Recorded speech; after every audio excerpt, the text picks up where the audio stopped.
How's it going? Hope everybody's all doing well. In today's video, I'm going to be talking about the heavyweight fight this weekend, which is Deontay Wilder's comeback fight against Robert Helenius over at the Barclays Center in Brooklyn. And this is a fight that I think is going to be a very entertaining fight to watch. I mean, it always is. When you got two big punches in the ring, somebody's going to get knocked out in this fight. So, going to be an entertaining fight to watch. And I kind of like the opponent they've picked for Deontay Wilder's comeback fight. I like what his team's thinking here. It is his comeback fight since losing to Tyson Fury, so it's one where you want to try and get his confidence back. And they picked a big tall man like Tyson Fury for his comeback fight to try and get Wilder's confidence back when fighting against big men. So, and you could make the case Robert Helenius is a poor man's Tyson Fury. Without the boxing skills and the speed and the movement and the head movement and the fight IQ that Fury has. So it's an interesting fight because we can see Deontay Wilder hopefully try and work on some things in there that he would need to use in order to beat a Tyson Fury if they ever fought again for a fourth time, which you never know. They could end up being the two last men standing, and Deontay Wilder said he has three years left in boxing. Tyson Fury changes his mind every other day about whether he's going to retire or not. Sometimes he says he's going to keep fighting till he's 40 years old. So you never know. I mean, you could one day see them clash again for all the belts as the two last men standing. It's a possibility. So it'd be cool to see what Deontay Wilder's going to try and work on this weekend against Robert Helenius. In the trilogy, we saw Deontay Wilder try and go to Fury's body a little bit more, use a little bit more head movement, changing levels both on attack and defense. So we saw some adjustments already, and this weekend we get to have another look at what he's improved on since he was last in the ring. And I read somewhere it's been over 1,000 days since Deontay Wilder's fought somebody other than Tyson Fury, so that's a long time. So it'll be just interesting to see him in there against somebody different for a change. One of the other reasons I like the choice of opponent here is because it's a former sparring partner that they've picked here. So similar to what Klitschko used to do, he knows what he's getting himself into here. He obviously knows, he can land that right hand on Robert Helenius from sparring against him.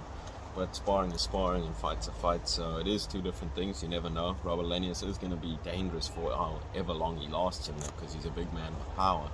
And he hasn't got poor boxing technique, so it is an interesting, dangerous fight in a sense, but nonetheless, I do expect Deontay Wilder to knock Robert Helenius out early in this fight, similarly to how he did Dominic Brazil.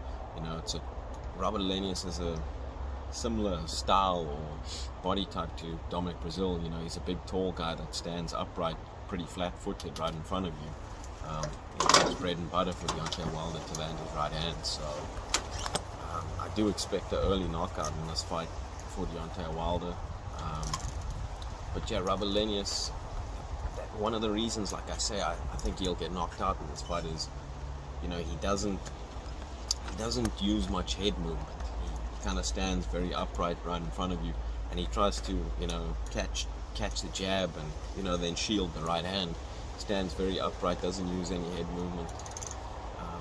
You would think it's a matter of time before Deontay Wilder punches through his guard and lands one of those vicious right hands that puts Robert Helenius to sleep. But in terms of keys to victory for Robert Helenius in this fight, I think the most important thing for him in this fight is going to be his jab. You saw Tyson Fury when he used his jab in that second and third fight against Deontay Wilder. Deontay Wilder had no answer for it. That stiff jab would land on Deontay Wilder, kind of freezing him or unstabilizing him, making him have to reset. This kind of left Deontay Wilder defenseless. He had no answers for it. But when you saw Fury kind of get lazy or lose his concentration, get away from his discipline and stop using his jab and try to just walk in on Deontay Wilder, you saw him walk into a monster right hand in that third fight that almost cost him the trilogy. And that was simply because he didn't jab his way, and he thought he could just walk in with a high guard and, walk right onto the inside against Deontay Wilder, and Deontay Wilder just put that right hand on him and dropped him. But when Fury was jabbing his way in and putting the right hand behind the double jab and the stiff jab and using his feints, foot feints, and that's also what's going to be extremely important for Helenius in this fight, is that he incorporates, quite a bit of feinting into his game. Feinting the jab, feinting with his feet, like I say, landing. If he can land that stiff jab on Deontay Wilder and push Wilder back, he does give himself a pretty good chance in this fight. When Fury used that jab, Wilder really had no answers for it. When he went away from it, we saw him end up on the canvas. So the jab is going to be extremely important in this fight for Robert Helenius, as well as, like I said, his foot movement. He's going to have to use feints, be a little bit light on his feet, be able to get in and out, and then get out when he needs to. But, you know, Robert Helenius, he can move a little bit, but he's a lot more flat-footed, like I say, than Tyson Fury. The other thing I would say that's a key to victory for this fight is, like I say, that he does try and be a little bit more aggressive than he usually is. I don't think you don't want to let Deontay Wilder punch first. I think you want to be first against Deontay Wilder, try and do some damage on him, because it's only a matter of time before he lands that right hand. And we saw Fury adopt that strategy of being more aggressive in the second and third fight, you know, rather than trying to fiddle around on the outside and giving Wilder a chance.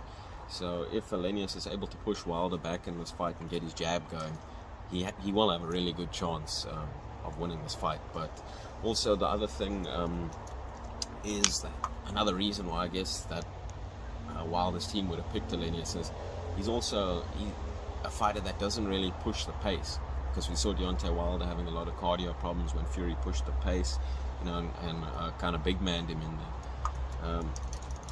Helenius, he's not really that type of fighter that's going to push the pace. He likes to fight at a slow pace. He's past his prime in the sense, I mean, he's going on 40 years old. He's been around for a long time. He's been knocked out, you know, a few times, once by Duhaupas, once by Gerald Washington. He's been around for a long time, so, you know, he's past his prime in that sense. But he is also coming off 2 good victories against a Polishman, Karnacki.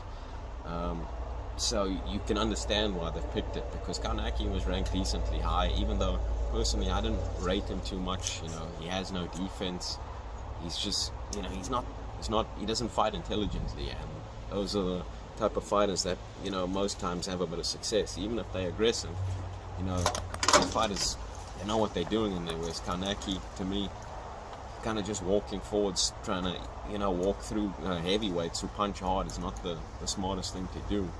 You know, he needs to incorporate a little bit of head movement into his game, but you can understand why they've picked Helenius, because he is coming off those victories. But like I say, it's also kind of a safe pick or cherry pick. It's a dangerous fight because he's a big man, but every heavyweight's, you know, a dangerous guy that can punch you.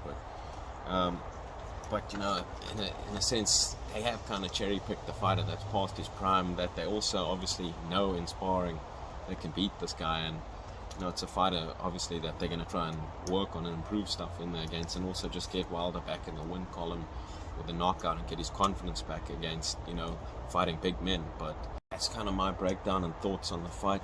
Let me know in the comment section below who you guys think is going to win the fight, and you know, how you think the fight will play out. Let me know what you think of my breakdown. But yeah, ultimately I think Helenius will get knocked out early in this fight due to, like I say, his lack of head movement and standing up, you know, very upright in front of his opponent, trying to catch punches. Not a good strategy against Deontay Wilder. He's going to need to incorporate a little bit more head movement in order to try and, you know, survive long enough to land his own right hand in there and put Deontay Wilder away. But like I said, I don't see that really happening in this fight. I think Deontay Wilder is going to get back into the victory column with another brutal knockout. But yeah, looking forward to seeing some heavyweight action this weekend. Let me know what your guys' thoughts are in the comment section below. Thanks for listening and watching. Talk to you guys again soon.